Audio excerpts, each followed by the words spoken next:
રામ રામ દોસ્તો, કરશનભાઈ પટેલે એક નિવેદન આપ્યું જેમાં સોશિયલ મીડિયામાં ઘણા અસામાજિક તત્વો હિલોળે ચડી ગયા છે. આ અસામાજિક તત્વો માટે થોડુંક કહેવાનું છે કે ભાઈ તમે છે ને કાબુમાં રહ્યો તો આટલું હિલોળા ના લેશો, સાચી હકીકત જાણો, બરાબર છે. તમારા આકાઓને પણ થોડું કહો કે સાચી વસ્તુ સાંભળતા શીખો, બરોબર છે. સાચી વસ્તુ કોઈ આટલો વિદ્વાન, આટલું પોતાની મહેનતથી એ વ્યક્તિ પહોંચ્યો છે, નિર્મા આખી ઇન્ડસ્ટ્રી બનાવી, યુનિવર્સિટી બનાવી, સામાજિક કામો કરે છે. સાયકલ પરથી એ વ્યક્તિ મહેનતથી પોતાના પરસેવાની કમાણીથી એણે આખું સામ્રાજ્ય ખડું કર્યું છે. એનામાં અનુભવ બધું જ એણે નથી જોયું આટલા વર્ષોથી, બધી વસ્તુઓ જોઈ લીધી છે એને.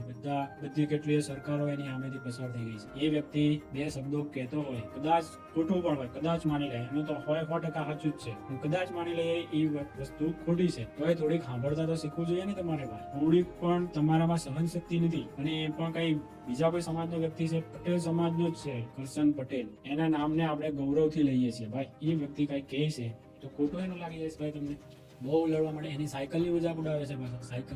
સાયકલ પર ફરતા કરના તમારી ઓકાત શું છે ભાઈ? અને સાયકલ પર પાછો કરતો. પાટીદાર આંદોલનની અત્યારે પહેલા વાત કરેલી. પાટીદાર સમાજે રોડે ચડ્યો તો આખો પાટીદાર સમાજ, અને મળ્યો હું આખો પાટીદાર સમાજ રોડે ચડ્યો હતો અને મળ્યો હું. અત્યારે આ લોકો જે વસ્તુ ગણાવે છે ને, એ જ વસ્તુઓ એ જ લોકો એને લોલીપોપ ગણાવતા હતા. હું ગણાવતા હતા લોલીપોપ, કે આ તો લોલીપોપ છે, અમારે આ નથી જોતું, અમારે તો ખાલી ઓબીસી જ જોઈએ છે. આવી બધી હટ પકડેલી હતી. એ વ્યક્તિ ખાસો મેચ્યોર થઈ ગયો છે અને એ બોલતો નથી અત્યારે, એ સાંભળે છે. એનામાં એ હવે રાજકીય કારકિર્દી હવે એ બનાવે એટલો સક્ષમ થયો છે. એ સાચી વસ્તુઓ કોઈ કહે ને તો પચાવતા શીખ્યો છે હાર્દિક. બીજા લોકોએ પણ જે પાટીદાર સમાજનો 12 યુવાનોનો ભોગ લેવડાવીને જે રાજકીય રોટલાઓ શેકીને બન્યા છો ને, તો એ લોકો બધાને વિનંતી છે ભાઈ, હાથ જોડીને, કે હિન્દુ ધર્મનું અને પાટીદાર સમાજનું કાંઈ પણ કોઈ વ્યક્તિ બોલે, કોઈ અગ્રણી, તો એના વિરુદ્ધમાં ક્યારેય બોલતા નહીં તમે. તમારું જે કેરિયર બન્યું છે ને પાટીદાર સમાજના આંદોલનના કારણે, જેનું કેરિયર બન્યું છે ને, એ બધાને કહેવાનું છે ભાઈ. અમે ખુદ ગાળો આપી છે મોદી, અમિત શાહ ને બધાને. એ લોકો પચાવે છે કે નહીં બધું, કેટલું આટલું ગાળો આજની તારીખે ભાઈ પચાવે છે, ત્યારે એ રાજકીય ક્ષેત્રે આટલું નામ બનાવીએ ક્યાં? અને તમે હજુ કાલે અમારા ખભે પગ નાખીને તમને અમે ઊંચા પહોંચાડ્યા, ને અત્યારે તો અમે અમારા જ સમાજના અગ્રણીઓની ગમે એમ મજાક ઉડાવો છો. આરામ કરો, થોડું સહન કરતા, થોડુંક કોઈનું સાંભળતા શીખો. એ વડીલ છે ને એની મજાક ઉડાવે છે પાછા. બે કોળીનો એ પ્યાદાઓ તમે પાછા હતા ને ત્યાં પોગી જાઓ ભાઈ, સમજી રાખજો.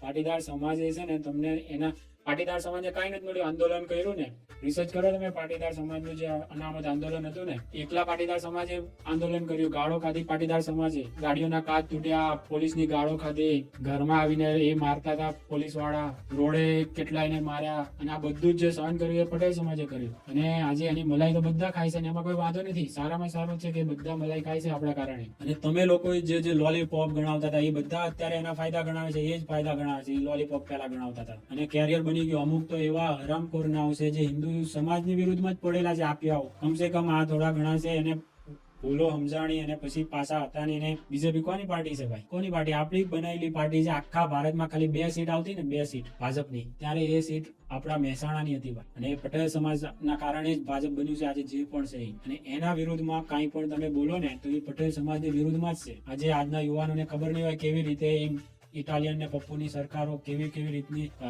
પટેલ સમાજ ઉપર અત્યાચારો કર્યા છે, કેવી રીતે લોકોના ઉદ્યોગો ભાંગી નાખ્યા છે. એ બધી આજની જનરેશનને તો ખબર નથી. પણ જે તમારા વડવાઓને બધાને અત્યારે ખેડૂતો માટે પણ કઈ સારું કરે, તો આંદોલન ક્યારેય કોઈ વસ્તુનો સોલ્યુશન નથી. આટલી વસ્તુ છે ને પાટીદાર આંદોલન પરથી સમજી જવી જોઈએ કે કોઈ પણ જાતનો પ્રોબ્લેમ હોય તો ક્યારેય એનો હલ આંદોલનથી આવવાનું જ નથી. એનાથી ખાલી અમુક લોકોના કેરિયર બની જશે, પણ ક્યારેય એ વસ્તુનો હલ એવી રીતે તો નહીં જ આવે. એટલે ક્યારેય આંદોલનના રસ્તે ચડવું જ નહીં. અને ઉદાહરણ જોવાય, કોઈ અદાણી, અંબાણી, કોઈ પણ ઉદ્યોગપતિ ક્યારે આંદોલન કરવા ઉતર્યો? એને કોઈ પ્રોબ્લેમ નહીં આવતા હોય? હજારો પ્રોબ્લેમ આવતા હોય. કોઈ બી સરકાર બદલાય, કાંઈ બી થાય તો એ લોકો એમ પોતાના પ્રોબ્લેમનું સોલ્યુશન કરાવે જ છે. દુનિયામાં ક્યાંય આંદોલનથી કોઈ એવી રીતે દાદાગીરીથી કોઈ સરકારો ઝૂકવાની નથી ને કોઈ ઝુકાવી પણ નથી શકવાનું. આ લોકો કેટલું આંદોલન કર્યું હતું ખેડૂતનું, અને પછી નુકસાન કેટલું થયું? ભારત દેશને નુકસાન થયું એનાથી વધારે તો ખેડૂતોને જ થયું. આજે હવે ખેડૂતો કહે છે કે એ બિલ સારું હતું, કિસાન વિરોધી છે બિલ, એમ કરીને એ બિલ પાછું લેવડાવ્યું. એ પણ કેટલા વર્ષો સુધી પંજાબીઓ, ખાલી પંજાબના ખેડૂતોએ એમના હાટું થઈને બધું કરાવડાવ્યું. અને હવે પાછા એ રોડે ચડી ગયા. પાછા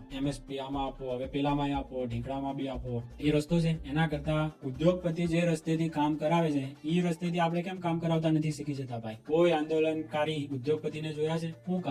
એ લોકો એમનું કામ કરાવે છે તો એ જ રસ્તેથી આપણે પણ એ જ રીતે કેમ નથી કરાવી દેતા કામ? એ બધું જ ભાઈચારાથી, શાંતિથી ને એવી રીતે આવી રીતે આંદોલન કરવાથી ક્યારેય કોઈને કઈ મળવાનું નથી અને એવી રીતે કોઈ સરકારો દબાવવાની નથી. એનાથી ઉપરથી જે તે સમાજની જ હલકી થશે. એ વખતે ગાળો દેનારા કોણ હતા ભાઈ? પટેલ સમાજ આંદોલન કરતું હતું ત્યારે ગાળો દેવા વાળા જેટલા હતા એ બધા અત્યારે મલાઈ ખાય જ છે. પટેલ સમાજને જે લીધે મળ્યું આ બધું, હવે ઈડબ્લ્યુએસ ને આ મળ્યું તે મળ્યું, હવે એ બધા લાભ ગણાવે છે પણ એ બધી જ વસ્તુને લોલીપોપ ગણાવતા હતા. એટલે કોઈ વડીલ કઈ બે શબ્દો કહે ને તો થોડું પચાવતા શીખો ભાઈ. હવે તમે થોડા મેચ્યોર થવાનું છે, તમારે આગળ વધવાનું છે. તમે આટલે સુધી અમે ઉગાડી દીધા, હવે તમે તમારા કૌશલથી થોડાક આગળ જવાનું છે.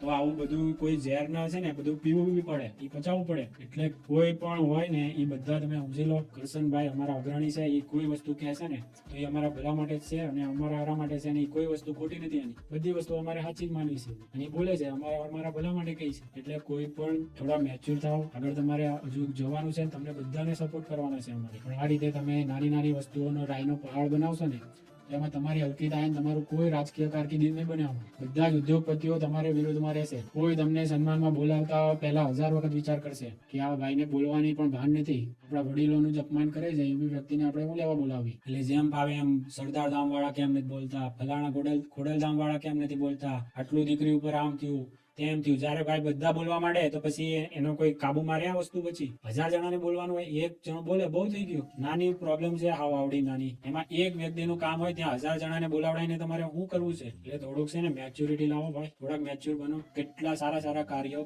પાટીદાર સમાજે જ કર્યા છે, કરાવે છે ને આગળ અગ્રણી થવાનું છે. પણ આવી રીતની નથી થવાનું ભાઈ. બદનામ થઈને ગાળો ખાઈને હવે આપણે અગ્રણી નથી થવાનું. હવે થોડા મેચ્યોર રીતે કામ કરીને થવાનું છે. બોલ્યા વગર પણ કામ ન થાય એમ. આટલું બધું એ આપિયાઓ થોડાક છે ને કુદાકુદ કરાઈને આખા મુદ્દાને ડાયવર્ટ કરી જાય છે. આપિયાઓના કારણે જ વધારે પડતી પ્રોબ્લેમ છે. એ સૌથી મોટો હિન્દુ વિરોધી કહી દો કે જે પણ કહી દો, એ આપિયાઓ બધા ભર્યા છે ને એ લોકો બધાને ચડાવે છે. પણ એની ચડાવણીમાં પટેલ સમાજના લોકો ન આવે એવી હાથ જોડીને વિનંતી છે. બીજેપી પાર્ટી કોઈ બીજા કોઈની છે, આપણે બનાવેલી એની હિસ્ટ્રી આખી ચેક કરો તો ખબર પડશે કે ક્યાંથી લઈને ગમે તે હોય ત્યારે ભાજપ આપણે હાથે રહ્યું છે. ભાજપને કોઈ નહોતું વોટ આપતું ત્યારે પટેલ સમાજે વોટ આપીને એને બનાવી છે. અને હવે બધાને સમજાયું કે ના, હિન્દુ ધર્મને સારું કરે છે અને આપણે બધા એક થવાનું છે. આ આખું પટેલ સમાજ કોઈ બીજા દૂર રાખે નથી, બધાને હારે લઈને આગળ વધે છે. ત્યારે જ આટલી એકતાથી આપણે બધા આખું ગુજરાત આગળ વધી રહ્યું છે. તો થોડોક મેચ્યોરિટી લાવવી